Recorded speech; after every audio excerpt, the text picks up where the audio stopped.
À 9h30 comme tous les matins, c'est l'ouverture du débat. Le débat qui va faire évidemment une large part à l'actualité sur la Grèce. Mes invités ce matin pour en débattre, ça tombe bien, un géranto, c'est Laurent Géronimi, géranto à Swiss Life Banque Privée. Bonjour Laurent. Bonjour Fabrice. Et Joseph Alfonsi, gérant plutôt action, allocataire d'actifs chez LGA et associés. Bonjour Joseph. Bonjour Fabrice. Alors messieurs, avant de rentrer évidemment dans les dernières infos sur la Grèce, on va commenter l'édito, c'est comme c'est le veut la tradition. J'ai parlé de la Chine ce matin où ça se passe mal. Je disais une crise peut en cacher une autre. On est focalisé évidemment sur ce qui se passe en Europe, mais en Chine, il y a 25%. La bourse chinoise a perdu 25% en très peu de temps, en 3 semaines. On a même l'impression que ça s'accélère. Ça veut dire que c'est à peu près 2400 à 2800 milliards de dollars qui seraient partis en fumée. Les autorités commencent à inquiètent. Une réaction sur cette bourse chinoise, d'abord fulgurante au niveau de son ascension et qui est en train de faire pchit. Oui, écoutez, elle avait progressé de façon exponentielle. Quand on regarde un graphique de la bourse chinoise sur les derniers mois, c'est totalement fabuleux. C'est quasiment une ligne verticale. Donc elle avait gagné plus de 100%. Donc en relatif, la correction semble logique. En plus, cette envolée boursière ne correspondait pas du tout à l'augmentation des anticipations de PIB, donc à la richesse du pays, mais à des mesures plutôt spéculatives, notamment donc des effets de levier autorisés par les courtiers en Chine.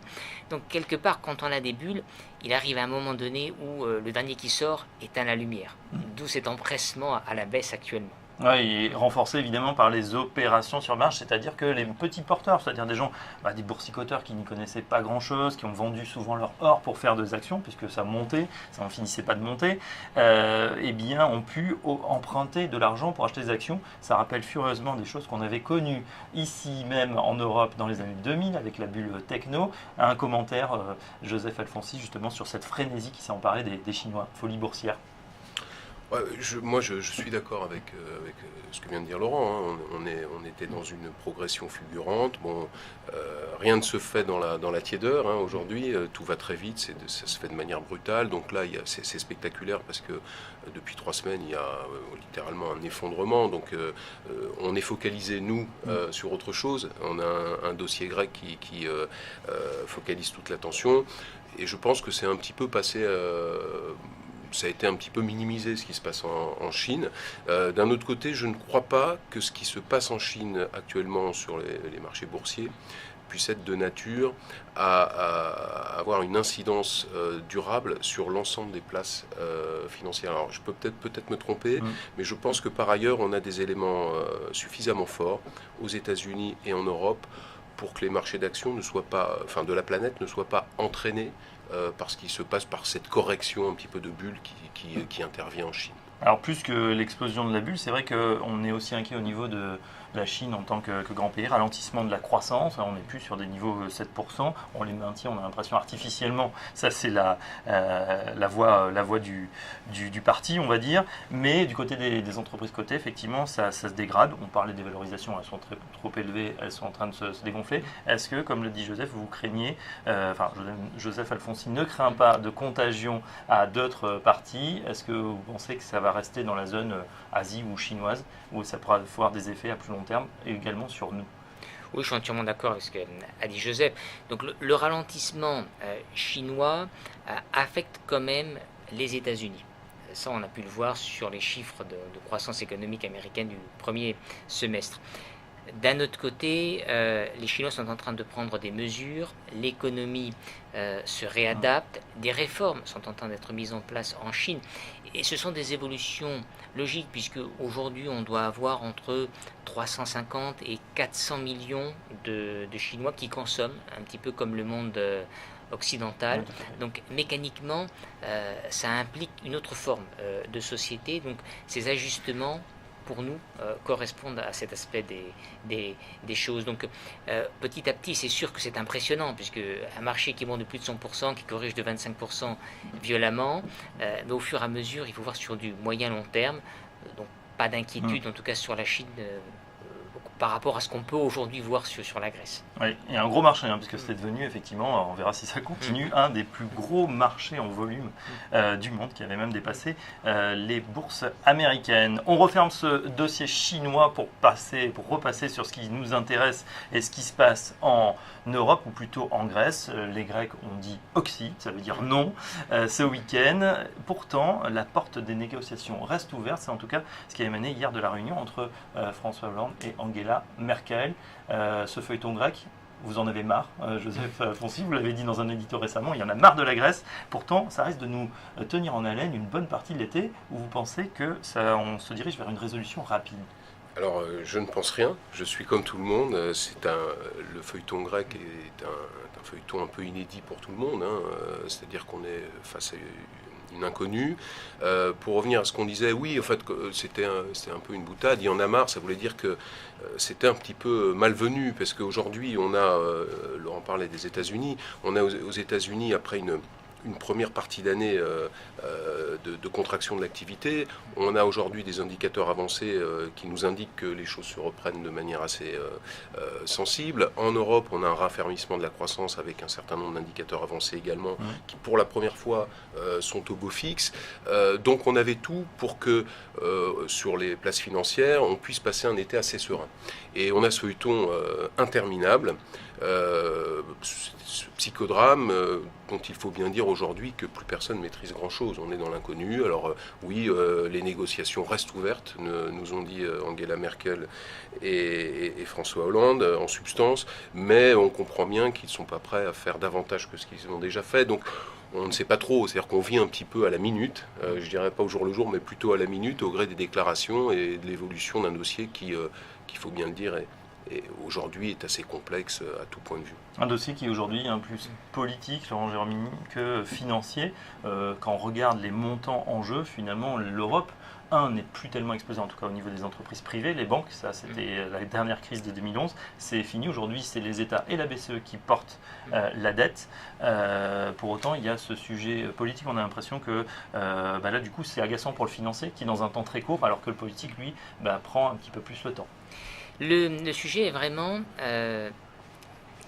oui, quand on regarde la Grèce, nous, en tant que financiers, on a l'impression de voir un bateau qui est en train d'être en difficulté en plein milieu de l'océan, en train de couler, avec une dette gigantesque. Ce ne sont pas les créanciers qui sont responsables de la dette grecque, parce que le fond du problème, il est là.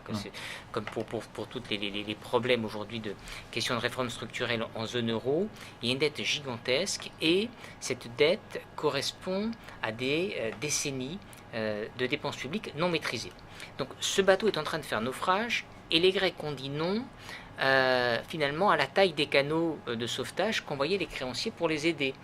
Donc les politiques de la zone euro. La couleur ne nous plaît pas, il fallait qu'il soit plus grand, il fallait qu'il soit plus petit. Et donc c'est pour ça que ce dossier grec agace aujourd'hui.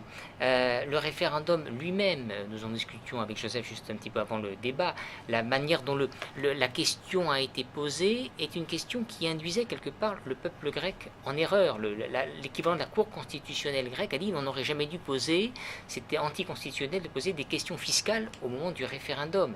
La Commission européenne a dit mais les mesures qui ont été présentées au référendum ne sont pas les dernières mesures au moment où on est sorti de la table de négociation. Donc, que veut M. Tsipras? Veut-il effectivement aller vers la rupture?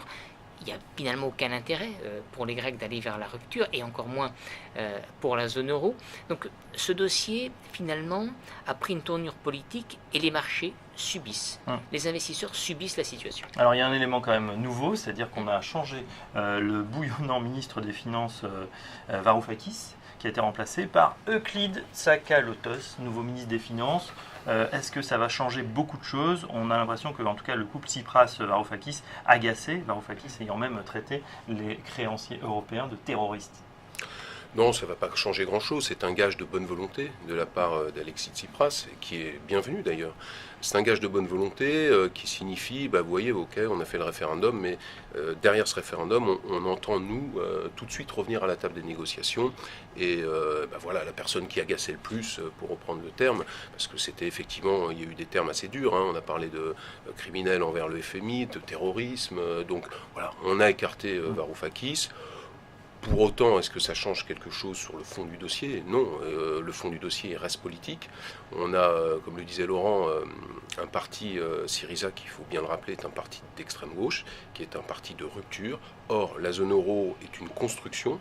Elle a été bâtie sur l'adhésion volontariste et sur la convergence de ses membres, c'est-à-dire tout le monde a été d'accord pour faire les mêmes efforts, aller dans le même sens. Aujourd'hui, Syriza a été élu sur un discours et sur un programme de rupture, qu'on le veuille ou non, et on a là une incompatibilité de fond au départ entre un parti de rupture et des membres d'une zone euro qui sont dans une même logique de convergence.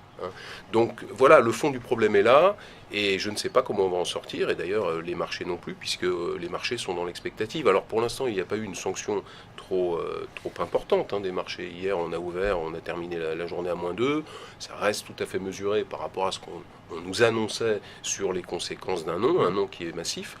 Donc pour l'instant, le marché est dans l'expectative et on ne sait pas trop, on attend de voir comment les choses vont évoluer. C'est vrai que ça avait beaucoup plus tangué sur les marchés lors de l'annonce surprise du référendum. On avait perdu jusqu'à -5% en ouverture, c'était lundi dernier. Aujourd'hui, c'est mesuré. Il faut dire également que la BCE, la Banque Centrale Européenne, reste à la manœuvre.